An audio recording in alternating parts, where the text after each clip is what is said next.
So the Democratic primary is taking very interesting shape over the last 10 days, and the stories have big picture been Bernie climbing, Bloomberg climbing, Biden falling, with Bernie taking the lead, and last week, Michael Bloomberg passing Pete Buttigieg and getting into third place. And as you know, I've been saying that despite the very damaging audio and video of Michael Bloomberg, which heavily publicizes lately his horribly insensitive comments about stop and frisk and race, I have been saying that Bloomberg is going to end up doing way better than anybody was thinking when he entered this race. And case in point, breaking news, we have a new poll with Michael Bloomberg in second place, qualifying for tomorrow's debate in Nevada, ahead of the Nevada caucuses. The poll is an NPR PBS Marist poll of 1,400 adults.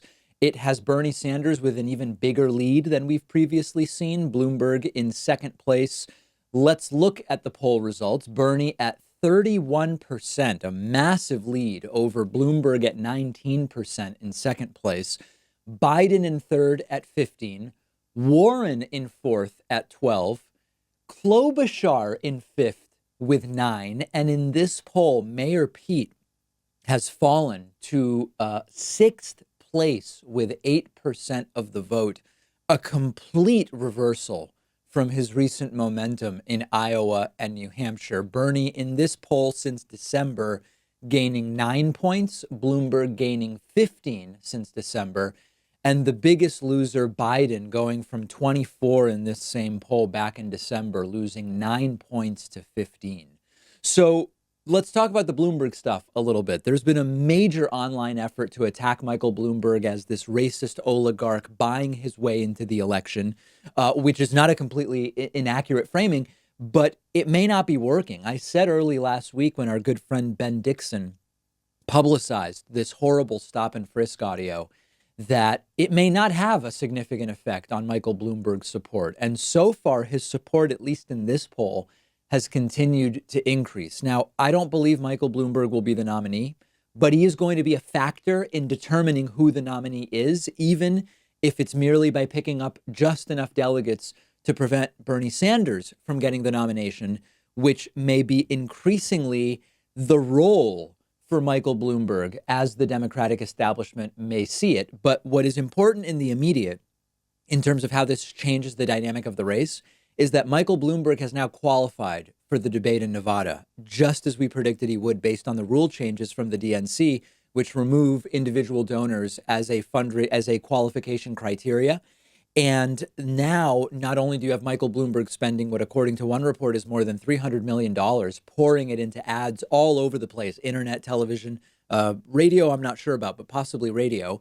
You now will have that money continuing to pour in, and Michael Bloomberg on the debate stage ahead of Nevada, giving voters across the country their first look at Bloomberg in a debate. Now, if he doesn't do well in the debate, this may be self-destructive. If you believe that he will show up with at least more energy than Biden and maybe getting more speaking time than Warren and Buttigieg based on the recent polling, it's conceivable that the combination of Bloomberg at the debate and Bloomberg continuing to pour hundreds of millions of dollars in is going to continue giving him lift. Meanwhile, the next primary is, as I mentioned, the Nevada caucus. It's on Saturday. Very good news for Bernie Sanders there. 2 new polls this month. Bernie ahead in both. Bernie leading by 19 in Nevada in the latest DFP poll, 35-16 over second place Elizabeth Warren, and Bernie leading by 7 in the Las Vegas Review-Journal poll, 25-18. And then lastly, in our look at the polls in South Carolina, Biden as of now still in the lead, Bernie in second, Tom Steyer in third. Steyer needs some delegates there in order to justify continuing past February 29th, which is when South Carolina will vote. Otherwise, Tom Steyer should likely exit before Super Tuesday. So there are 2 movements that are getting very agitated right now. You have the establishment Stop Bernie movement. They're trying to figure out what's their best bet.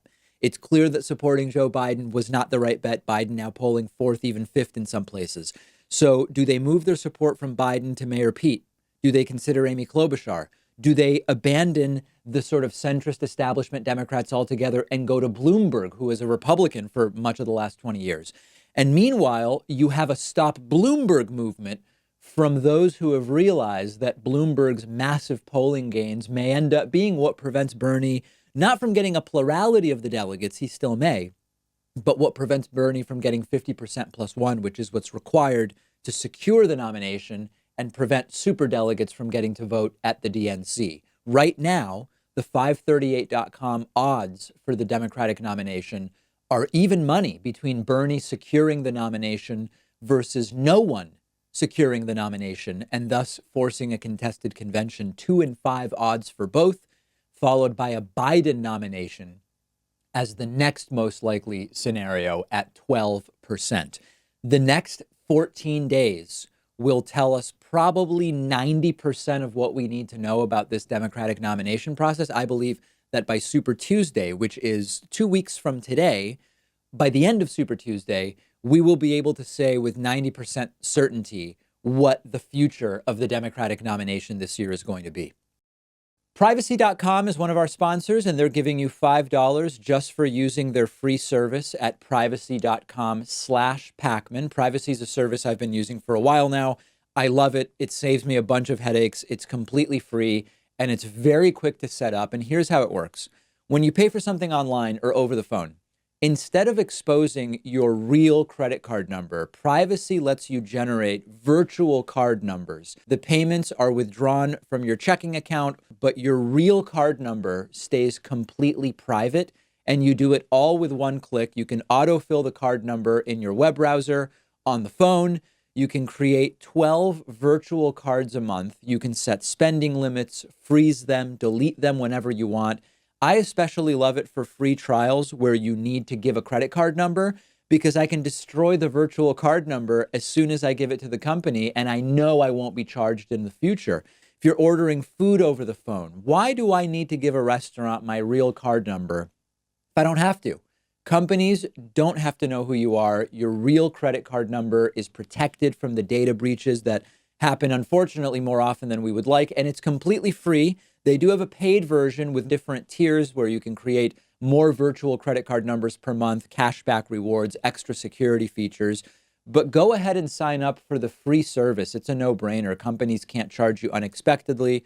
You're protected from identity theft. It costs you nothing. And Privacy is giving you $5 to spend just for signing up when you go to privacy.com/Pakman.